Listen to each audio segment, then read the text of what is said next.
70 साल पुरानी इस जलंधर की दुकान पे मिलता है पाकिस्तान का एक ऐसा स्वाद जो भैया के दादाजी लाए थे। नमस्कार भैया। नमस्कार जी। आपके दादाजी पाकिस्तान से आए थे? हाँ जी, हाँ जी, कानपुर तो। कानपुर पाकिस्तान सिटी च। पाकिस्तान तो हिंदुस्तान में कानपुर है ना? नहीं नहीं, पाकिस्तान भी है, तुसी गूगल से सर्च कर लियो। पाकिस्तान में कानपुर भी है? हाँ जी, हाँ जी। सच्ची? हाँ जी, हाँ जी। अच्छा, मेरी जो जनता सरहद के उस पार से देखती है ना, वो मुझे कमेंट से बताओ, क्या पाकिस्तान में कानपुर है? हाँ जी, हाँ जी। ये क्या आइटम आपने निकाली अभी अभी? ये हैगा जी मिल्क केक। ਇਹਨੂੰ Milk ਸਾਡੇ cake? हाँ जी, ਇਹਨੂੰ ਸਾਡੇ ਪੁਰਾਣੇ ਬਜ਼ੁਰਗ ਕਹਿੰਦੇ ਹੁੰਦੇ ਸੀ ਪਲੰਗ ਤੋੜ। पलंग तोड़। ਆ ਦੇਖੋ, भाई, ये देखना अभी। और क्या ਇਹ ਹਜੇ brown ਬਿਲकुਲ caramel ਗਰਮ color ਹੈ, ਹਜੇ ਹੁਣੇ ਤਿਆਰ ਹੋਇਆ ਹੈਗਾ। अभी अभी तैयार हुआ है। हाँ जी, हाँ जी। भाई ये देखो। ਆ ਦੇਖੋ, ਇਹ ਤੁਹਾਨੂੰ ਚੱਕ ਕੇ ਦਿਖਾਣੇ। हाँ जी, हाँ जी। ये देखो यार, क्या दरदरापन है और क्या बढ़िया बेहतरीन आइटम है ये। ਪ੍ਰੋਪਰ ਰੋਸਟ ਕੀਤਾ ਹੋਇਆ अच्छा। ਔਰ ਪਿਓਰ ਦੇਸੀ ਘਿਓ ਦੇ ਵਿੱਚ ਅਸੀਂ ਇਹਦੀ ਮੇਕਿੰਗ ਕਰੀ ਦੀ ਹੈ। तो ये आइटम पाकिस्तान की है? हाँ जी, हाँ जी।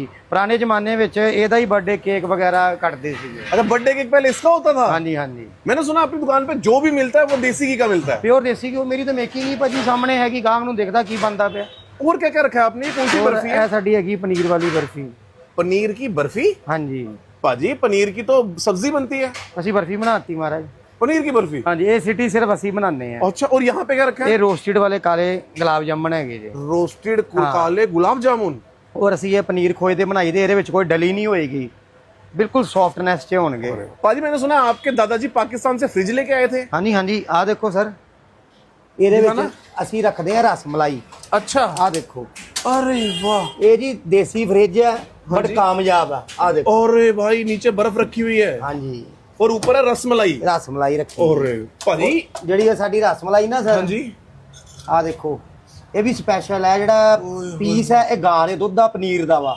गाय के दूध के पनीर का पीस हाँ। है, ठीक है। ਇਹ ਜਿਹੜੀ ਰਬੜੀ ਹੈ ਇਹ ਮੱਝ ਦੇ ਦੁੱਧ ਦੀ ਆ। ਮਲਾਈ ਦੇਖ ਲਓ, और ਕੋਈ ਕਹਿ ਨਹੀਂ ਸਕਦਾ ਕਿ ਅਸੀਂ ਆਲਾ ਰੋਡ ਨਾਲ ਗਾੜੀ ਕਰ लगाइए लगाइए, प्लेट लगाइए पाजी।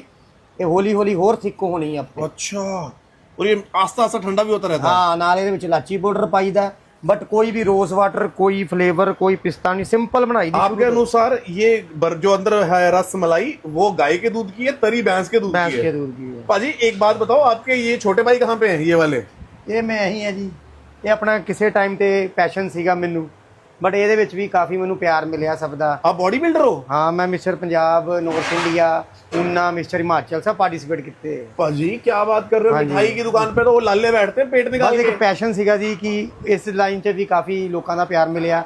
ਤਰੁਣ ਗਿੱਲ ਸਰ ਪਹਿਲੇ ਸੀਗੇ ਜਲੰਧਰ ਦੇ ਵਿੱਚ, ਜਿਹਨਾਂ ਨੇ ਮੇਰੀ ਇੰਟਰਵਿਊ ਕੀਤੀ ਸੀ 2022 ਚ ਮਿਸਟਰ ਪੰਜਾਬ ਦੇ ਕੰਪੀਟੀਸ਼ਨ। वाह पाजी, ये रसमलाई खाने का मन कर रहा है, ये हाँ जी, हाँ मिल्क केक खाना है और ये गुलाब जामुन खाना है। ਮੈਂ ਤੁਹਾਨੂੰ ਪਲੇਟ 'ਚ ਲਗਾ ਕੇ मैं तो ਦੇਣਾ खाता हूँ, मेरी जनता को बताओ, अगर उन्होंने खाना है तो कहाँ आना है? ਇਹ ਆਣਾ ਜੀ ਮਿਲਾਪ ਚੌਂਕ बैक